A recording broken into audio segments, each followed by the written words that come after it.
Okay, we're live, and we're actually going to begin our show in about 2 minutes. So we're live for those of you that are joining us. Probably a pretty small group in the first couple of minutes here, but thanks for tuning in this morning. We have a really exciting announcement. So if you're tuned in now, you're going to hear something that comes up later in the show, and that's the announcement that our book is available. Yes, it's on its way. Actually, we have copies on their way to Tero. We do. You can actually run out to Amazon.com and search for Your Invisible Toolbox and order your own copy. And throughout the weekend, actually, some people must have done that, because when it first got loaded up, you know how Amazon makes other recommendations, and it was recommending like wrenches and toolboxes. So we knew that no one was connecting, but now it's recommending other business books. Wonderful. So evidently they're starting to connect the dots, and the algorithm's doing its work. So that's a way to get a copy. Ours are on the way, as you said. So we've got actually a couple of hundred arriving for those of you that are coming to our open house next week. Next Thursday. Next Thursday. Not this Thursday, next Thursday. Everyone who comes will get a complimentary signed copy. And we're thrilled today because we have a very special guest that's connected with that book. Yes. Because she's actually president of the company that has the publication site that published our book. And so we have Jeanette Larkin with us today, and you're going to really enjoy that interview. Yes, we're very thrilled to have that. How we doing? Are we going to go live here, Kyle? Okay, we're live. Good morning. I'm Rowena Crosby. And I'm Deborah Renner. We're your co-hosts for this show. We thank you for joining us for the next 17 minutes for your IT show, not your information technology show, but your Invisible Toolbox, the show that examines the invisible tools that are essential for being effective with others. And we welcome you to today's live broadcast. Last week, we took a look at open-ended questions, and particularly open-ended questions that guide thinking. Today, we're going to take a look at a different type of question that can help us in our career success. Have you ever found yourself struggling to try to get your idea heard in a meeting? Many of us find ourselves in that situation. Yes. If so, you're going to want to stay tuned in, because our invisible tool is a game changer with allowing you to do that in a really positive way. And our 2 featured social media posts are going to point you to resources that will actually help do some skill building around this invisible tool. And later in our show, we're so excited for our interview. We're going to welcome Jeanette Larkin, President of Business Publications, who's going to join us. And we're thrilled because Business Publications actually was the publication house that published our book. And so we're thrilled to have Jeanette. We're also thrilled that the book is really on its way. We're going to tell you how you can order a copy and how you can get a complimentary copy as well. So let's get started. Well, last week we talked about open-ended questions, and a particular type of open-ended question, a question to guide thinking. And those questions are so important because they help us in terms of expressing interest in what someone might be saying or facilitating dialogue. But today we're going to shift gears and talk about close-ended questions. Now, close-ended questions just require a simple answer. Sometimes it's just yes or no or a basic fact. So we're going to pose the question: are open-ended questions superior to closed-ended questions? Let's take a look at that. Ro, can I ask you some questions? You may. Are you traveling this week? No, I'm in town. All right. Are you excited about the publication of the book? Oh, yes, very much. Are you looking forward to the May 4th Tero celebration? Yes.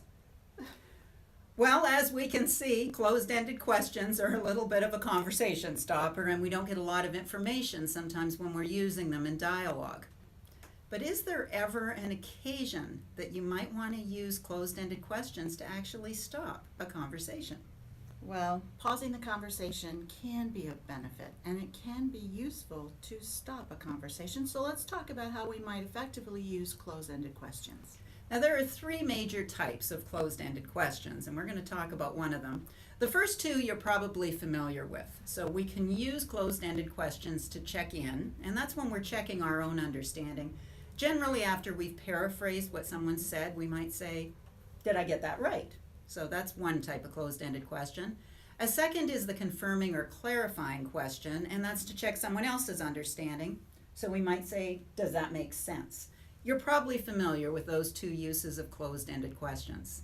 But it's the third type of closed-ended question that is the focus of our invisible tool of the week. Permission-seeking questions. That's the third type of closed-ended question, and they deliver so many benefits, and they're deceptively very simple to employ, but they're a game changer in conversations. So a permission-seeking question is designed to clear the way for introducing a new topic, and there's a number of different uses of them. So first, you can use them to support what someone else has said and maybe build on what they've said. So examples of using the permission-seeking question in that way are, can I tell you why I like your idea? Or can I build on something that you just said? Mm-hmm. Secondly, they can be used when you want to introduce a new subject, or maybe you want to change the topic in a conversation. You can simply say something like, can I toss out another option that might work? Or may I share an idea with you? A third use of them are to invite involvement from quiet people in a meeting or someone who hasn't had an opportunity to participate in a discussion. So you might say something like, may I ask you a question? Or if there's been a quiet person, you could say, I'm concerned we haven't heard from everyone. Name the person and say, would you be willing to share your perspective? Introverted individuals really appreciate that because many times they're thinking, but they're not going to interject. And they're sometimes not sure how to do that. Exactly. If they don't know how to use permission-seeking questions themselves. Well, and that's one of the most effective uses. Is the last use of permission-seeking questions is, how do I interject if I choose to? How do I enter the conversation? How do I interject my ideas? It's not really effective to try to just talk over people, but you can use the permission-seeking questions to get your ideas heard. You might use a question like, can I add something? Or may I make a suggestion? Or could I build on that thought? In this way, you're able to get into the conversation. Actually, when you deliver the permission-seeking question that way, the attention focuses on you, and then you're able to join in.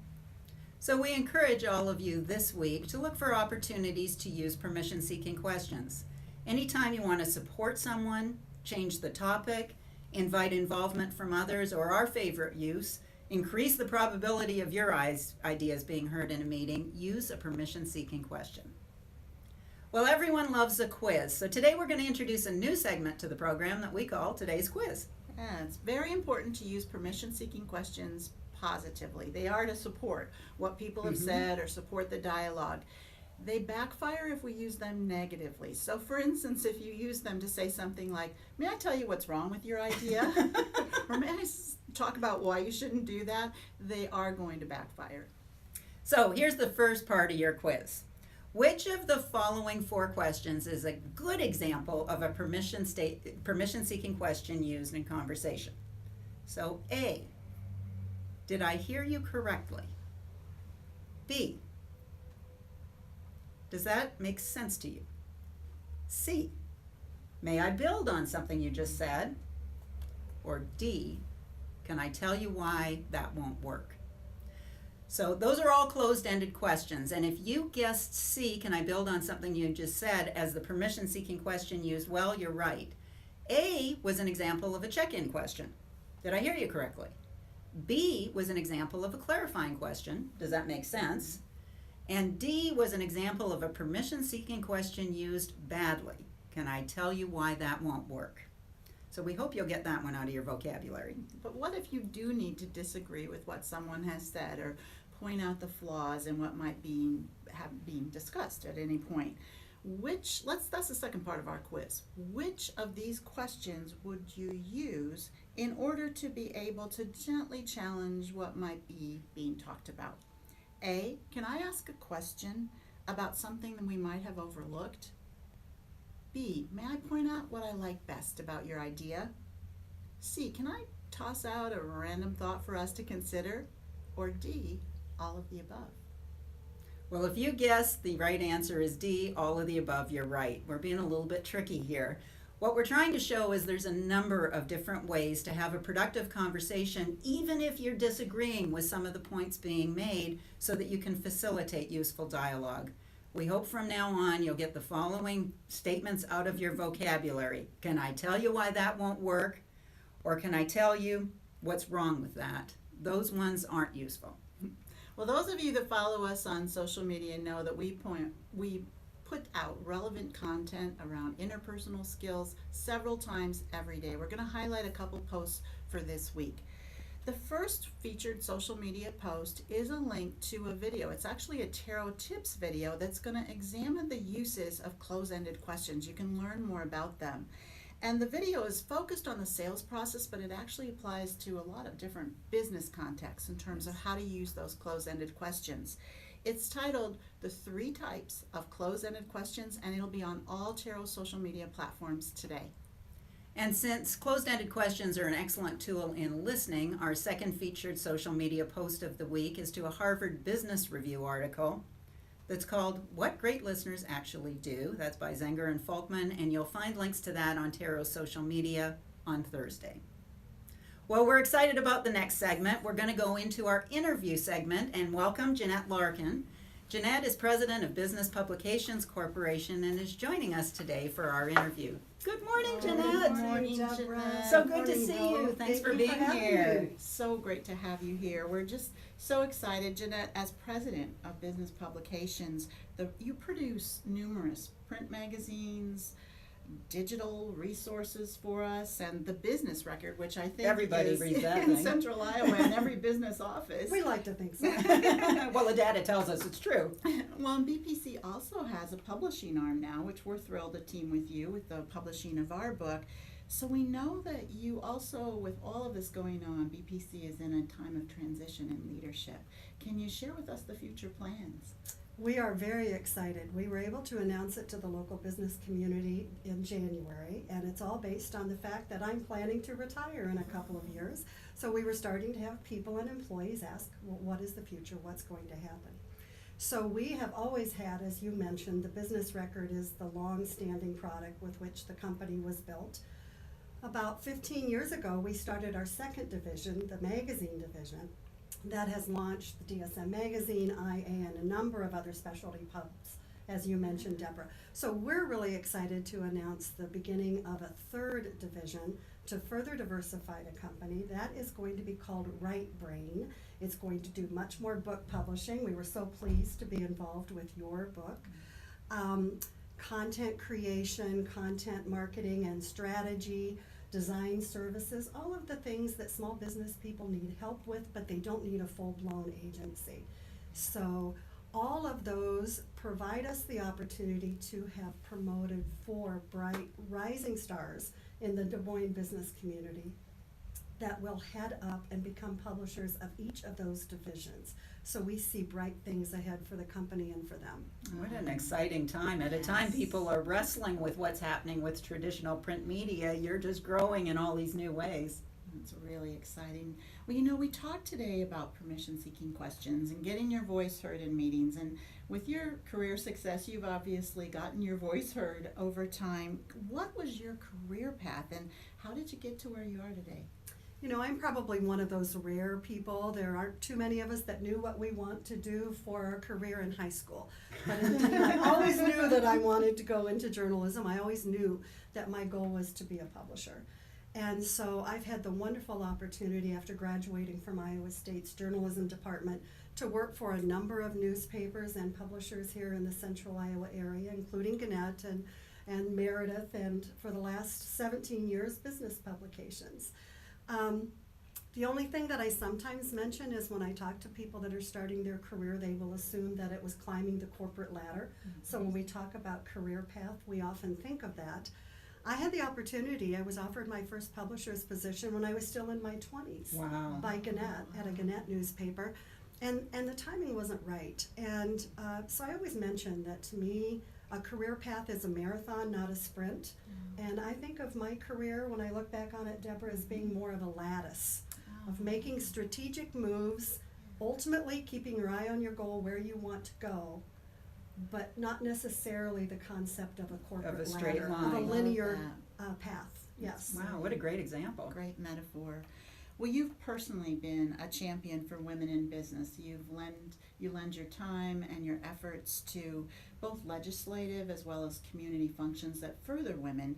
And one of your publications is Lift Iowa. What was the inspiration for that? Can you tell us about that? Lift Iowa is a labor of love. We love Lift Iowa. Connie and I are both and have always been strong feminists. But we were really excited when we saw what was happening with the third wave of feminism that was starting across the country. Specifically, a lot of it launched by Sheryl Sandberg's Lean In book.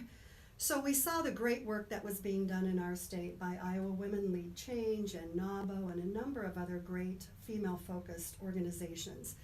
But we also recognize that in between those conferences, in between those meetings, you have to have some place to go. Yes. So 3 years ago, we started Lift Iowa as a way every Monday morning to start your week with that kind of information, inspiration, and motivation to keep fighting the fight. Oh, that's We look fantastic. forward to We seeing do. that every week. Oh, we do. You recently published a survey on gender dynamics. Can you share with us what that revealed? This was the second year that Lift Iowa wanted to survey local women in our area to find out their experiences and beliefs. And I think probably the most telling statistic that we found was that indeed 65% of the women responding indicated that they have felt that they haven't been treated equally as men. A lot of the other findings, survey is exactly the same that you find on a national level. A lot of self-confidence issues when they're looking at other women getting ahead, and a big concern always, the perennial issue of work-life balance. And how do you pursue a career path as aggressively as you'd like to when you're still assuming more than your share of the responsibilities in the caregiving role? That came out loud and clear. Oh, that is so fascinating and so important. Thank you for doing that, for getting that survey and those results. Now, at Tero, we tell people you really can't control the situations you face that are hardships in business, but you can control how you act and react. What are your words of wisdom for some woman who's trying to position herself in her career? Well, I mentioned Sheryl Sandberg's book earlier, and I have to say that's where I almost always start, is to ask them if they've read it, and if they've not, I encourage them to do so. It is such a great foundation, and I would also say that I've suggested it to several young fathers and young men starting their careers, and they are equally intrigued by the findings. You have to lean in, and that's what the story of the book is. So you have to push yourself. Women have a tendency to apply for jobs only that they fulfill all of their requirements. Men apply based on their potential. So if they have 6 or 7 out of the 10, they'll apply. Women feel like they have to have all 10 in order to apply. So I really encourage them, lean in, go for the promotion, run for office, start your business, and make things happen. But I would also encourage, I know you have a lot of young fathers, young men that are starting their careers, and would encourage that. I think the other thing that we have to talk about is true gender equality, which is more than just women's rights. It's also respecting and acknowledging that young fathers are very capable caregivers and should have a much heightened role, an equal role in caregiving role with their children. Well, and I loved what you talked about, that third wave of feminism. Actually, a lot of these young men are feminists. Yes, yes. And they share the views that you're just talking about. There is hope for the future, and that's, I suppose, the last thing, Deborah, that I should say is if you have children, make sure you're very conscious and deliberate to make sure that we're instilling those kind of gender equality issues all the way through, from the toys that they're playing with and the colors that they wear. Right? Great Too advice much for pink. all of us. Thank Too much you pink. so much. Oh, Well, Jeanette, thank you so much for joining us, and we thank all of you for joining us today. If you missed any part of the show, or if you'd like to share it with others, you'll find the entire program loaded up to Tero's YouTube channel. Please tune in again next Monday morning at 9:03 Central Time, where we're going to explore an invisible tool for preparing us for the changes ahead, even if we don't know what those might be. Well, that'll be interesting. Yes. And now we welcome you. We welcome your feedback. What show ideas might you have? What would you like us to address? What team interaction, customer interactions, leadership issues are you facing? You can email your ideas to ideas@yourinvisibletooolbox.com. You can also get out on any of our social media platforms and converse with us there. We would also encourage you to subscribe to Tero's YouTube channel. That way you'll be alerted to when future shows air. And a thank you again to Kyle Plummer, our cameraman and director. And before we sign off, we promise to provide an update on the book, Your Invisible Toolbox, the technological ups and interpersonal downs of the millennial generation, that we were so pleased to partner with Business Publications on the publication of it. It's actually loaded up to Amazon.com, so you can go ahead and order a copy now. We can't present a copy to you because ours is in the mail, and Kyle has posted a link to that page on Amazon. You're also welcome to pick up a complimentary copy of the book by coming to Tero's open house. So on May 4th, so a week from Thursday, we're going to be hosting an event at the Tero Learning Center as we kick off our 25th year of business and celebrate this book. If you're able to join us, please RSVP to Kim Greth, that's KGRETH at Tero.com, and we'll look forward to seeing you on May 4th. That's our show for today. Thanks for joining us, and that's a wrap.